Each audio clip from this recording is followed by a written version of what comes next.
Bonsoir à tous. À la une de ce journal, l'horreur vécue en plein cœur de Douala.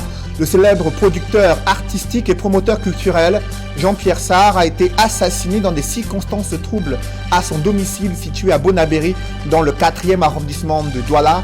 La famille est effondrée, les artistes musiciens sont en deuil et des Camerounais n'en reviennent toujours pas des circonstances dans lesquelles ce célèbre promoteur culturel a été assassiné. Vous suivrez dans ce journal des témoignages édifiants de la famille et le retour de son épouse complètement abattue après cette scène de crime. Nous en parlerons en ouverture de ce journal.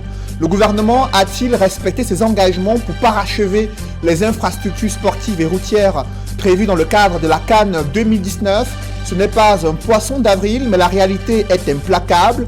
La majorité des infrastructures sportives qui sont en cours de construction et l'aménagement de la voirie urbaine sont loin d'être parachevés. Les travaux piétinent. Nous ferons le constat entre Douala, Yaoundé, Bafoussam et Garoua. Vous suivrez dans ce journal des reportages exclusifs sur les mensonges d'État concernant cette CAN 2019.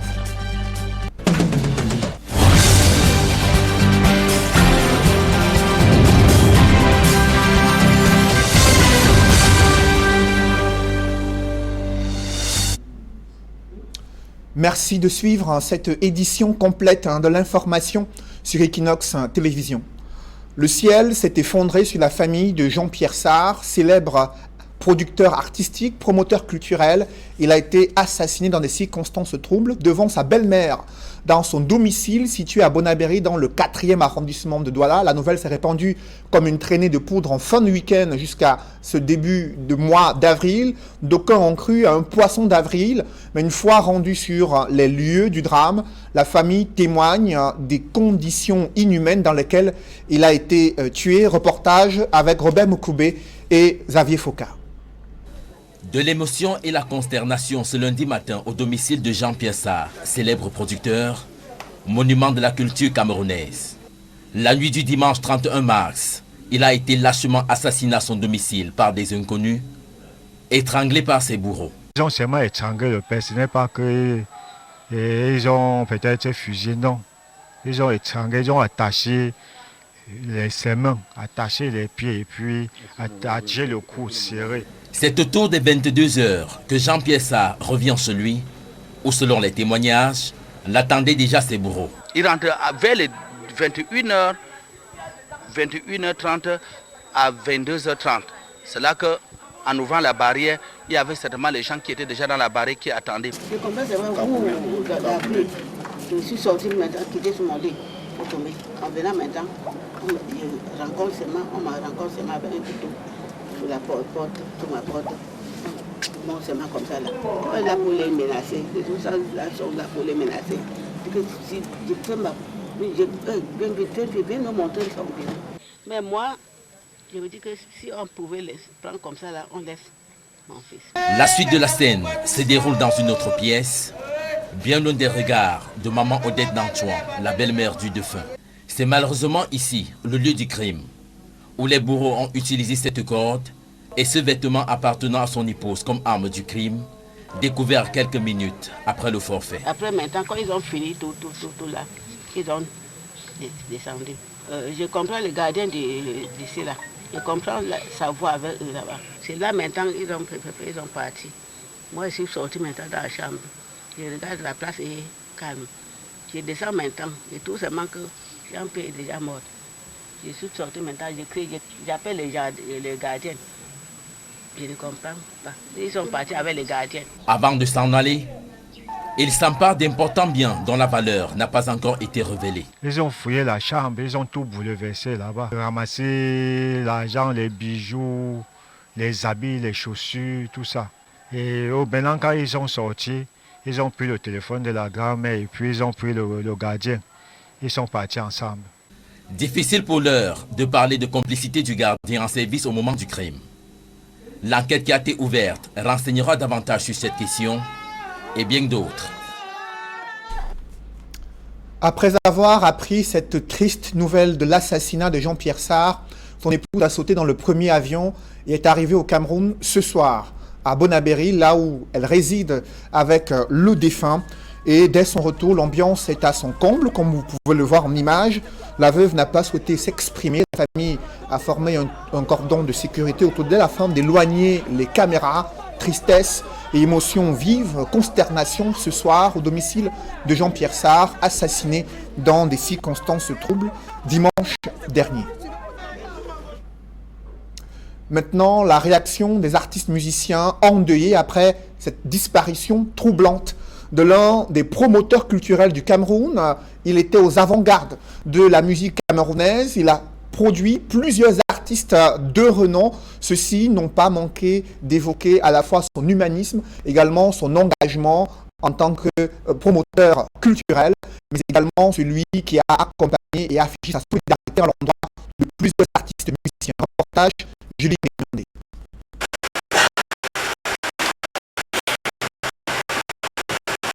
Avec je plein de larmes, le cœur meurtri, l'air effondré, Coty François, icône de la musique camerounaise, pleure Jean-Pierre Sarr. C'est vrai, il ne faut même pas douter, c'est vrai. Moi j'ai douté, mais on m'a confirmé que c'était vrai. L'un des plus grands producteurs des artistes, lâchement assassiné à son domicile ce 31 mars 2019 dans la nuit. La nouvelle est insoutenable, selon son grand ami, Coty François. Jusqu'à présent, je ne crois pas encore que ce soit vrai. À un moment donné, j'ai cru que c'était un poisson d'avril. Puisqu'on entend parler un peu partout dans les radios et on dit que ce n'est pas un poisson d'avril. Et c'est là où j'ai essayé d'appeler à la source, savoir sans fantôme, qui me confirme que c'est vrai. Le milieu culturel en général perd un homme, perd une personne, une personnalité, un grand homme de culture. On mangeait ensemble, on sortait ensemble.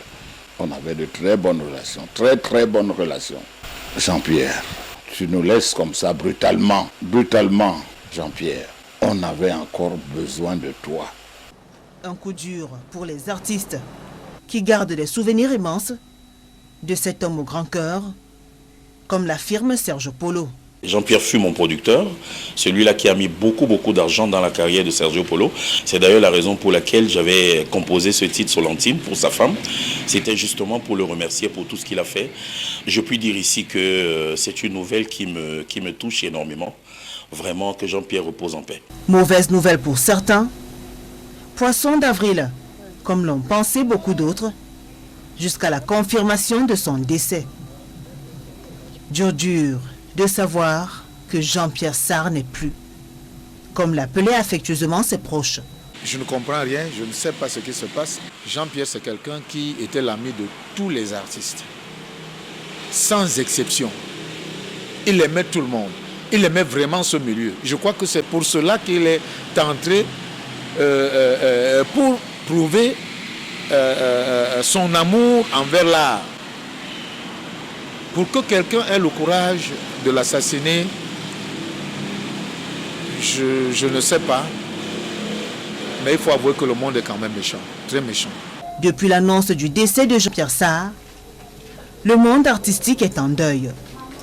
Les téléphones n'ont pas cessé de sonner.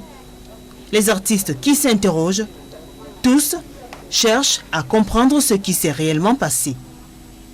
Seule l'enquête, ouverte par les forces de sécurité, permettra d'en savoir un peu plus sur cette tragédie.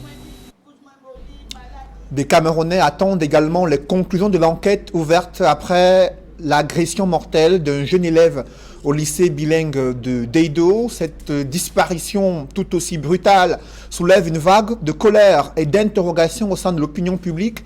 Comment cette agression mortelle a pu se produire sur le campus d'un lycée à Douala? L'administration était-elle au courant de cette montée en puissance de la délinquance juvénile et des violences urbaines en plein milieu scolaire?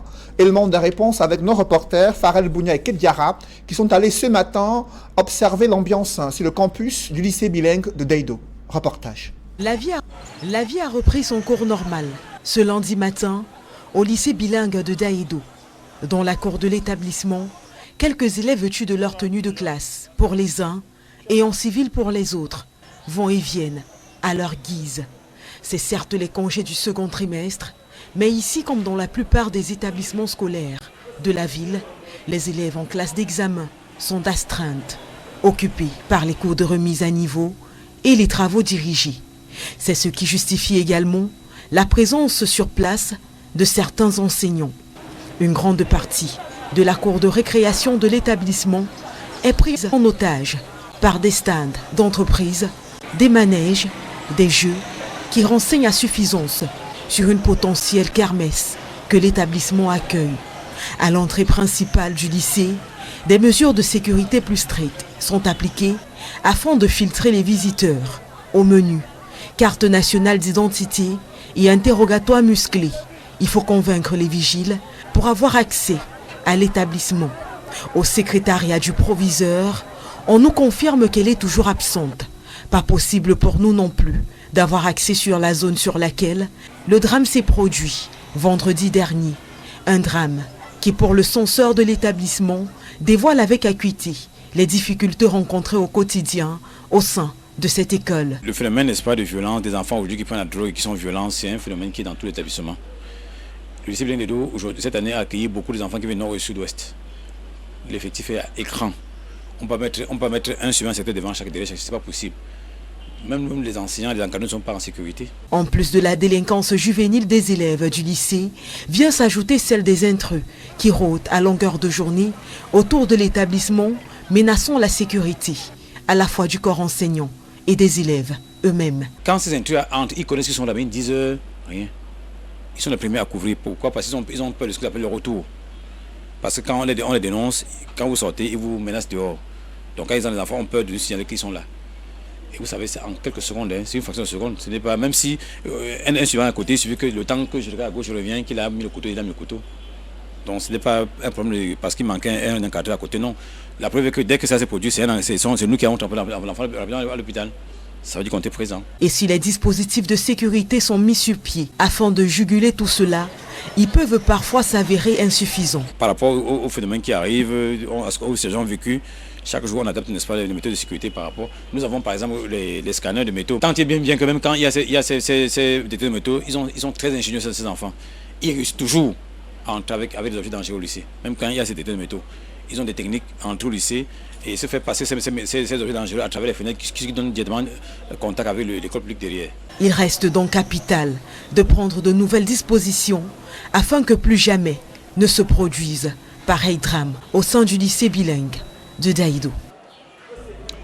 Annoncé pour fin 2018 puis mars 2019, les chantiers de la Cannes sont loin d'être parachevés au Cameroun. Illustration sur le site de construction du complexe sportif d'Olembe, situé non loin de Yaoundé. Les délais d'exécution initiaux, les engagements du gouvernement sont dépassés en ce 1er avril 2019. La réalité est implacable. En l'état, Yaoundé, la capitale, n'est pas du tout prête pour abriter cette Cannes 2019 si l'organisation était maintenue au Cameroun. Reportage Emmanuel Diop et Ike Cyril.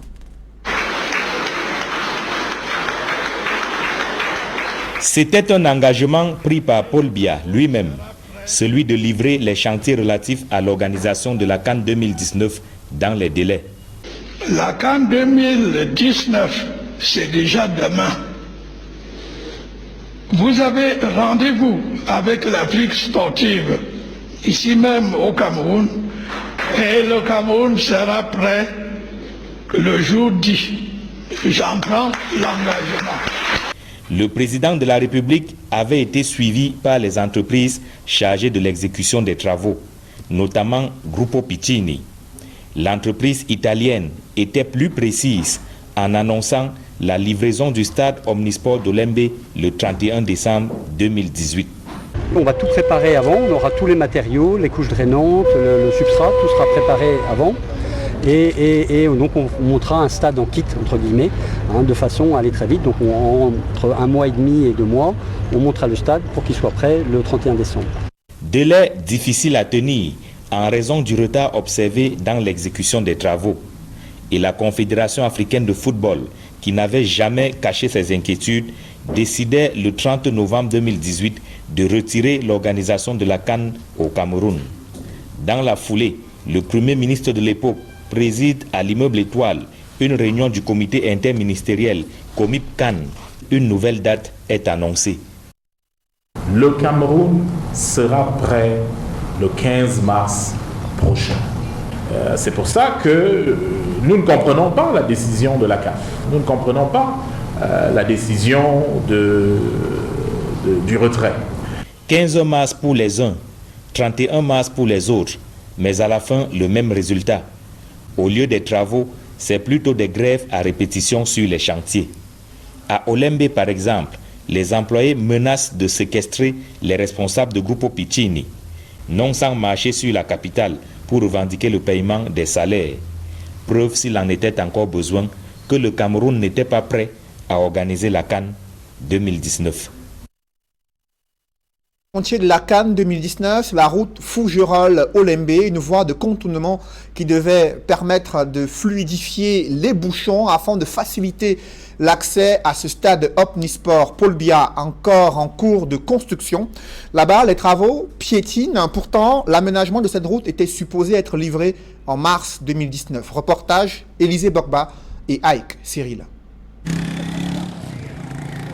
Des croix de Saint-André sur certaines maisons, alors que d'autres ont complètement été détruites. Même la chefferie traditionnelle du coin n'a pas échappé aux engins ravageurs de l'entreprise qui mène les travaux ici. Nous sommes au lieu-dit Petit Marché Fougerolles à Yaoundé. C'est le point de départ de la route qui mène jusqu'à Olembe, là où est construit le stade Omnisport Paul Biya de Yaoundé. Cette route est censée régler le problème de bouchons que l'on enregistre souvent sur le tronçon Emana Messassi Olembe. Mais depuis le premier coup de pioche sur cette route, les travaux n'avancent pas au rythme souhaité aux grandes dames des populations et des usagers de cette route. Au début, il y avait un grand changement. Quand il y a eu pression, tout le monde était satisfait. Mais quand je vois l'avancée des travaux, les travaux sont en ralenti. Les travaux sont en ralenti. Donc ils ont vraiment arrêté, ils n'ont plus de pression au feu comme ils avaient avant. J'ai même eu à porter certains d'eux. Ils me disaient qu'il y avait problème au niveau du gravillonnage, que le responsable qui devait les signer l'autorisation de verser le gravier n'a pas encore signé. Je me suis donc posé la question si c'était par erreur pour que le responsable refuse de vouloir les signer, de mettre le gravier. Ils ont tenu un délai, mais comme ils n'arrivaient pas, comme aussi le moins du travail, comme par exemple les employés ne le paient pas bien aussi, le travail ne marche pas.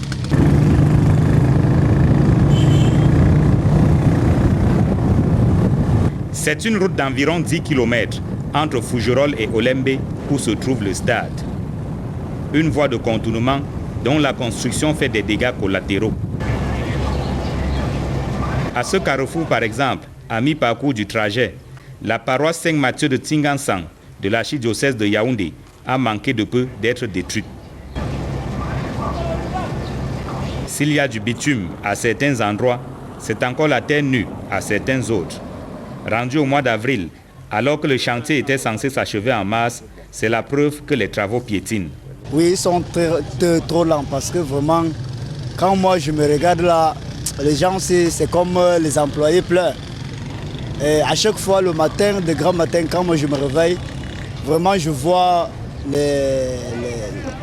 les employés s'en plaindre en disant qu'on ne paie pas bien. On ne nous paie pas bien, donc quand nous sommes là, on fait ce comme on veut. Bon.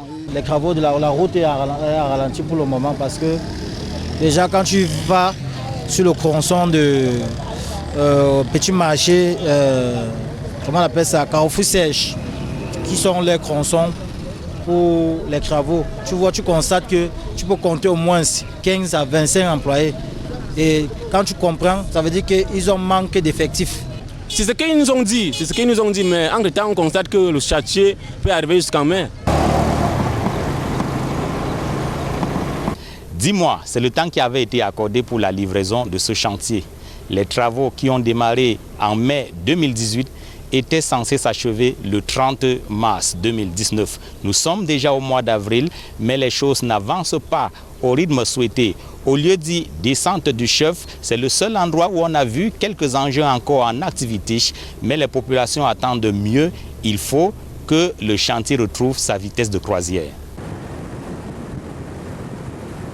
Décriée dans la réalisation des chantiers de la Cannes à Yaoundé est sensiblement la même, observée cette fois-ci dans la capitale économique du Cameroun. Après le retrait de la Cannes 2019, vous le savez, le gouvernement avait juré la main sur le cœur que tous les chantiers de la Cannes devaient être achevés d'ici mars 2019. Question de démontrer à la CAF qu'elle a eu tort de retirer cette Cannes au Cameroun. La réalité est tout autre à Douala, des lenteurs et des travaux d'aménagement des infrastructures sportives et des voiries urbaines qui piétinent. Pourtant, les populations espéraient une accélération de ces travaux. Reportage avec Eric Ouattat et Sylvestre Zangaou.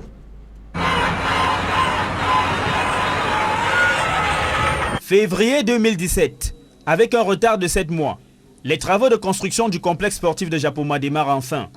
Les pelleteuses, sous l'œil vigilant des responsables de l'entreprise turque, maître d'œuvre, terrassent la superficie de 45 hectares où doit se dresser le complexe.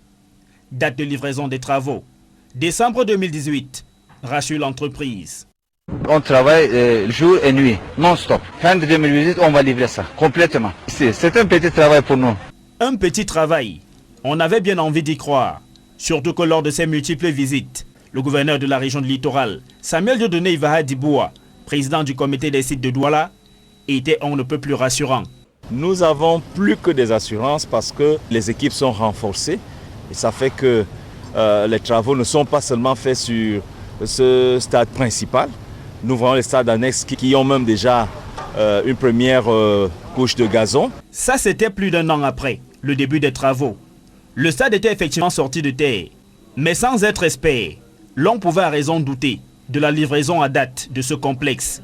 Ces doutes se confirment quand le délai de livraison est différé de décembre 2018 à mars 2019. La livraison des travaux normalement est prévue pour le mois de mars, courant mars 2019, mais quant à ce que le chef de projet nous promet, cette échéance peut être courte. On peut livrer le stade à la fin du mois de février.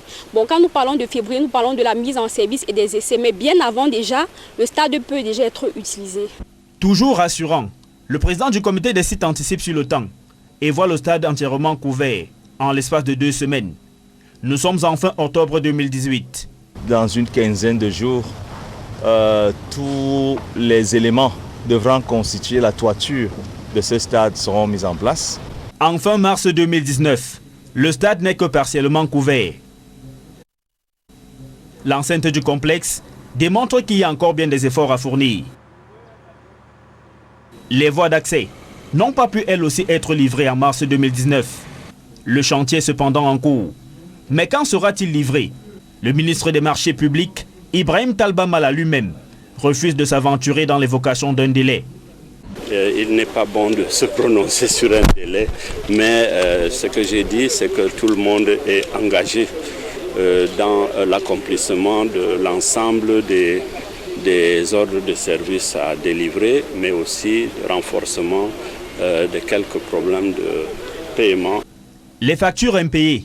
Tous les membres du gouvernement qui ont visité les chantiers de la Cannes à Douala au lendemain du retrait de l'organisation de la compétition au Cameroun reconnaissent que c'est l'une des raisons du retard qu'accusent les différents chantiers. Il ne reste plus qu'à se fier à la promesse d'y remédier pour espérer que le Cameroun sera prêt pour 2021. Vous l'avez suivi, à Douala et Yaoundé, des retards criards dans les chantiers de la Cannes, des délais d'exécution initiaux dépassés, des engagements du gouvernement pas du tout respectés. Comment en est-on arrivé là? Cette attitude du gouvernement face à ce que d'aucuns qualifient de mensonge d'État sur l'ampleur d'un scandale financier. L'attitude du gouvernement analysée dans ce reportage que signe Eric Martial Ndiomo. La Cannes 2019, c'est déjà demain. Vous avez rendez-vous avec l'Afrique sportive, ici même au Cameroun, et le Cameroun sera prêt.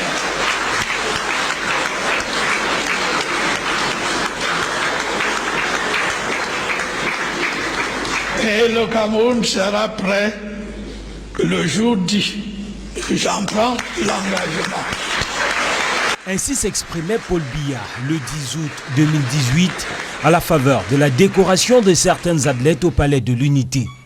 Il prenait alors cet engagement alors que le président de la Confédération africaine de football venait d'émettre des doutes sur la capacité du Cameroun à accueillir la CAN 2019. Paul Biya n'a donc pas respecté son engagement vis-à-vis de la CAF et du Cameroun, aidé dans cet échec par plusieurs d'entre ses collaborateurs engagés en première ligne dans la préparation de cet événement.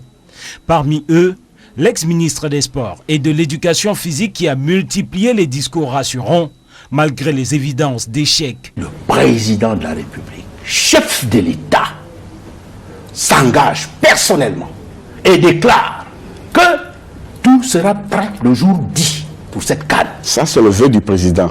Mais sur le terrain, c'est autre chose. Un président ne formule pas des vœux. Ces hautes instructions sont des ordres qui sont exécutés. Pire encore, ses collaborateurs du président de la République ont répandu des mensonges sur les dates de livraison des chantiers. Ainsi, de report en report, l'on est passé déjà à 3 dates annoncées de livraison des 10 chantiers, à la fois routiers, hôteliers, sanitaires et sportifs. Sur le terrain, la réalité souvent alarmante contraste avec les discours mielleux de ces derniers, devenus maîtres dans l'art du mensonge d'État. Alors qu'ils concoctent ces discours faux, les chantiers piétinent, les ouvriers grèvent, les entreprises adjudicataires crient au manque de financement et les délais de livraison battent tous les records d'élasticité. Malgré la colère des Camerounais à propos de ce scandale financier lié à l'échec de l'organisation de la CAN 2019 et l'exigence des sanctions à l'encontre des responsables qui se trouvent au sommet de l'État, le Parlement n'a pas officiellement évoqué cette question brûlante durant cette session parlementaire. Jusqu'ici, les députés sont concentrés sur l'examen et l'adoption d'un projet de loi relatif aux conseils régionaux. D'autres précisions avec Guy Zogo.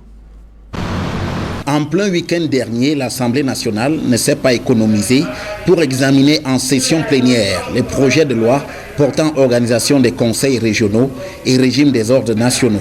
Sur la question de l'organisation des conseils régionaux et incidemment de la tenue des élections régionales, face aux interrogations sur la légitimité des conseillers municipaux, le gouvernement soutient qu'il n'y a aucune entorse à ce que les conseillers municipaux procèdent à ce vote.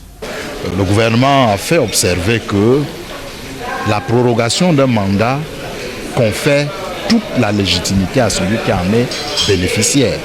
Et donc, de notre point de vue, il est parfaitement loisible d'envisager que les actuels conseillers municipaux procèdent à l'élection des conseillers régionaux.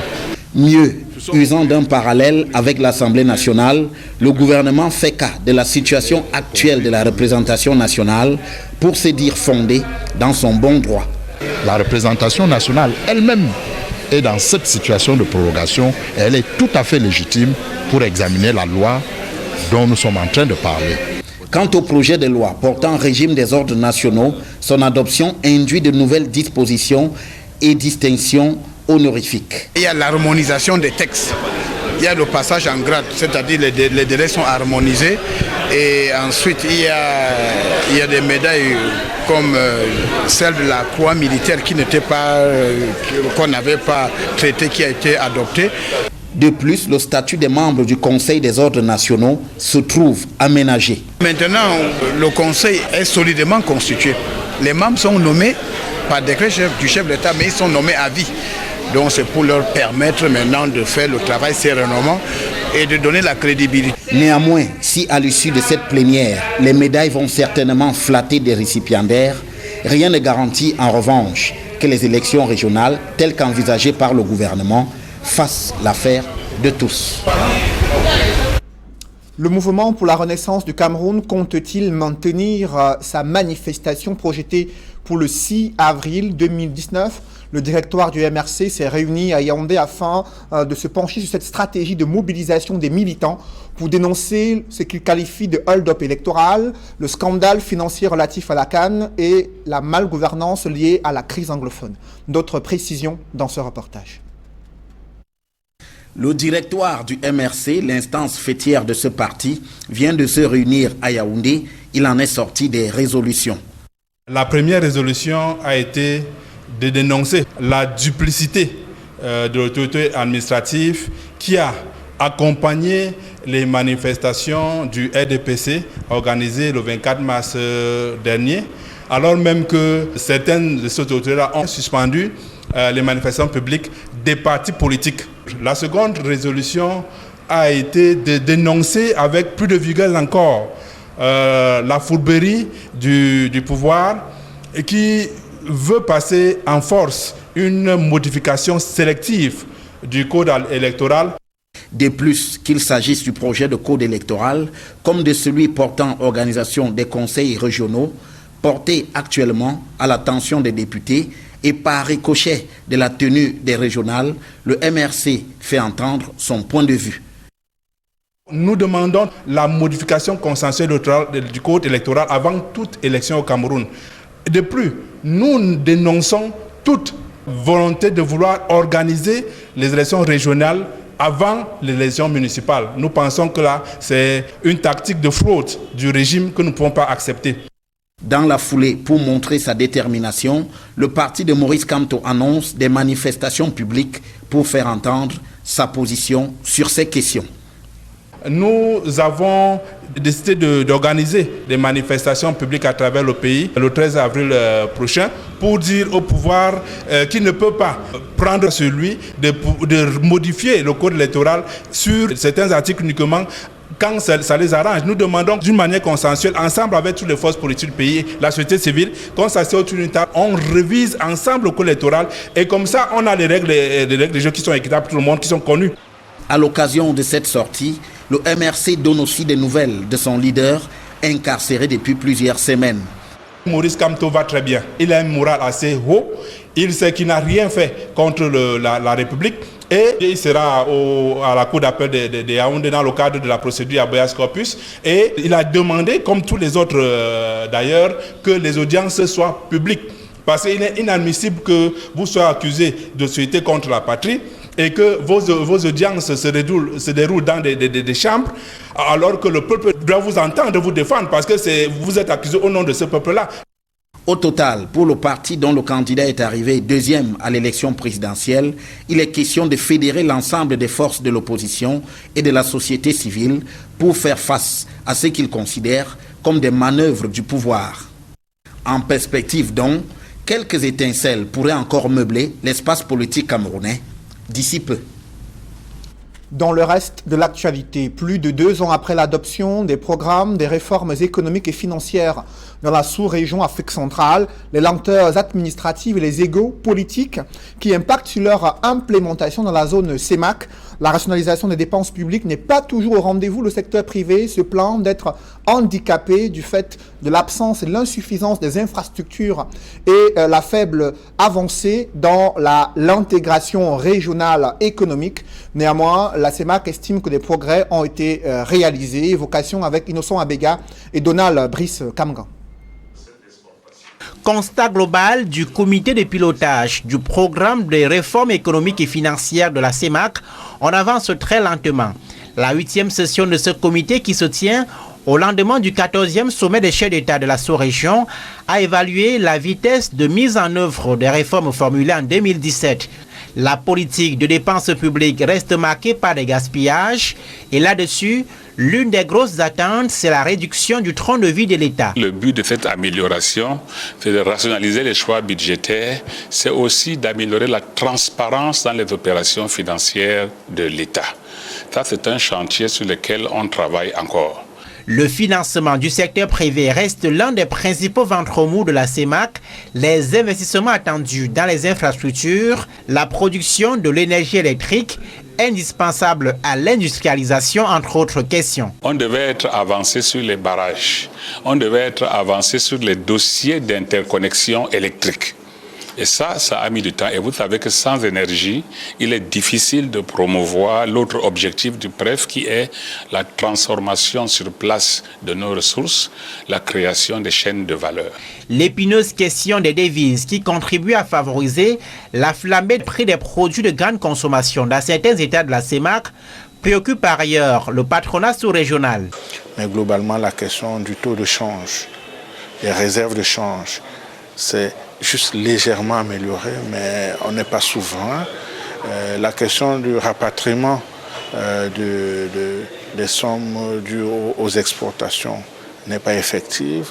La question des devises paralyse les chefs d'entreprise dont la trésorerie n'a pas de problème, mais qui sont mis à mal dans leurs relations commerciales avec les partenaires étrangers. Les progrès réalisés dans les réformes, c'est l'adoption du passeport CEMAC par 4 des 6 pays de la sous-région, la réforme de la Banque des États d'Afrique centrale, la fusion en cours des bourses de Douala au Cameroun et de Libreville au Gabon. Et la CEMAC qui vient de franchir quelques pas dans le cadre de la fusion des marchés financiers du Cameroun et du Gabon. Un protocole de fusion a été signé entre la Commission des marchés financiers du Cameroun et la Commission sous-régionale des marchés financiers du Gabon. L'enjeu est la création d'un seul régulateur du marché financier en Afrique centrale et une seule bourse sous-régionale installée à Douala sur les enjeux de cette fusion décidée par les chefs d'État de la CEMAC. Je vous propose d'écouter Jean-Claude Ngwa qui dirigeait jusqu'ici la Commission des marchés financiers du Cameroun. Il s'agit pour nous essentiellement de la signature de la Convention d'unification des marchés financiers d'Afrique centrale.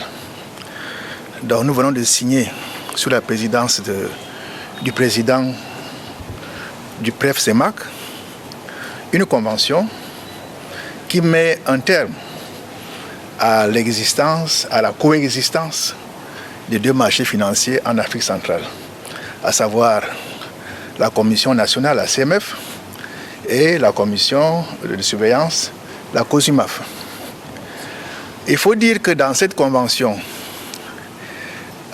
les points positifs importants ont été relevés, à savoir déjà que le transfert du personnel des cadres de la CMF vers la COSUMAF est effectif. Il y aura également le transfert des documents législatifs qui organiseront définitivement la relation des opérations des marchés financiers au niveau régional. Donc nous avons depuis plus d'1 an travaillé dans ce sens avec la COSUMAF pour mettre en œuvre la décision prise par le chef d'État, à savoir unifier les 2 marchés financiers d'Afrique centrale. Un public reportage dans ce journal, un centre médical bio qui ouvre ses portes au lieu dit Titi Garage à Yaoundé. Dans cette structure hospitalière, plusieurs pathologies sont traitées à moindre coût à l'aide des produits naturels. Reportage.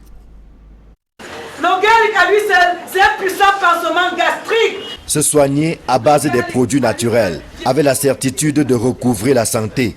Voilà le défi suprême que se lance FO International VIP.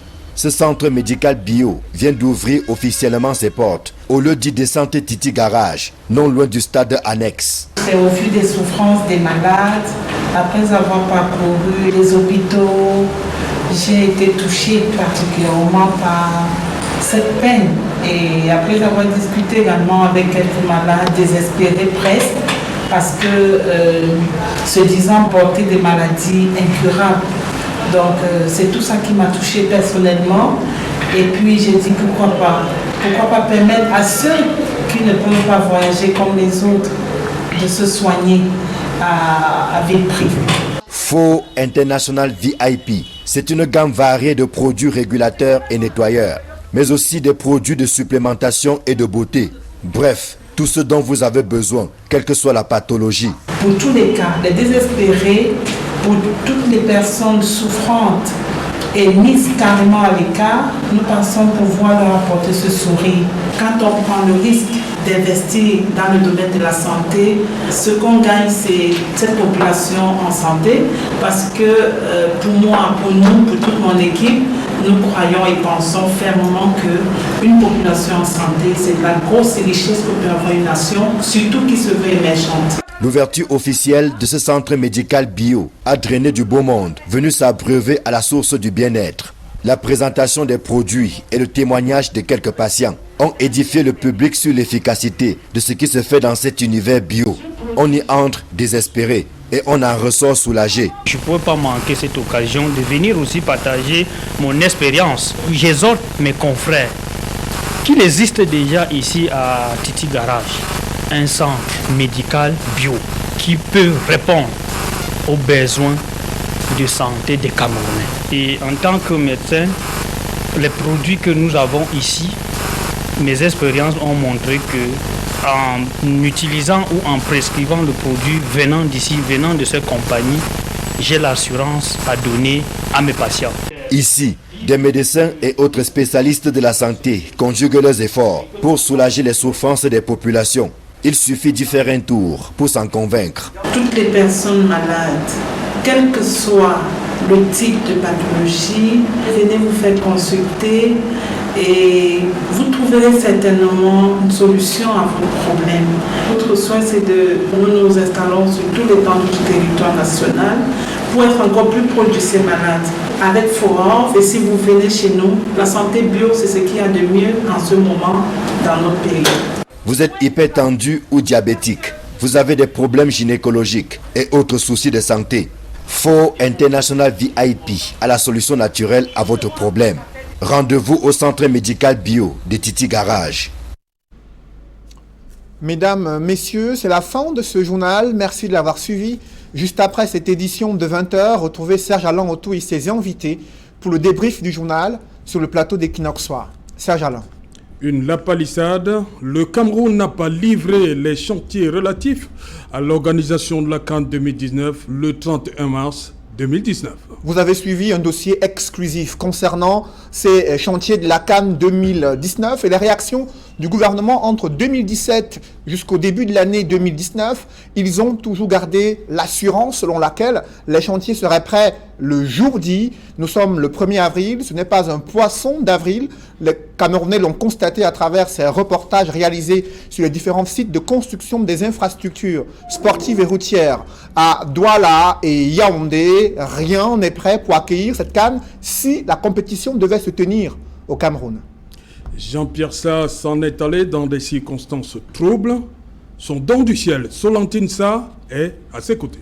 Vous l'avez vu effondrée, elle a sauté dans un avion très tôt ce matin après avoir appris la triste nouvelle de l'assassinat de son époux, célèbre producteur artistique, promoteur culturel, effondré, abattu devant la tristesse qui se dessine sur le visage des autres membres de sa famille. Elle n'a pas souhaité s'exprimer ce soir, mais ce sont ses amis, des artistes, musiciens qui ont tenu à témoigner de l'engagement de ce mécène dans la culture camerounaise et de leur déception après cette disparition brutale, incomprise. Et tous les Camerounais attendent les conclusions de l'enquête qui a été ouverte à cet effet. Voilà, madame, monsieur, c'est donc l'essentiel. Equinox Soir, deuxième partie, le débrief. Bonne soirée à vous, Cédric. Bonne soirée à vous, Serge Alain. Rendez-vous demain, 20h. Rendez-vous demain, 20h. Voilà, madame, monsieur, dans un instant, deuxième partie, Equinox Soir, toujours en compagnie de nos 4 invités.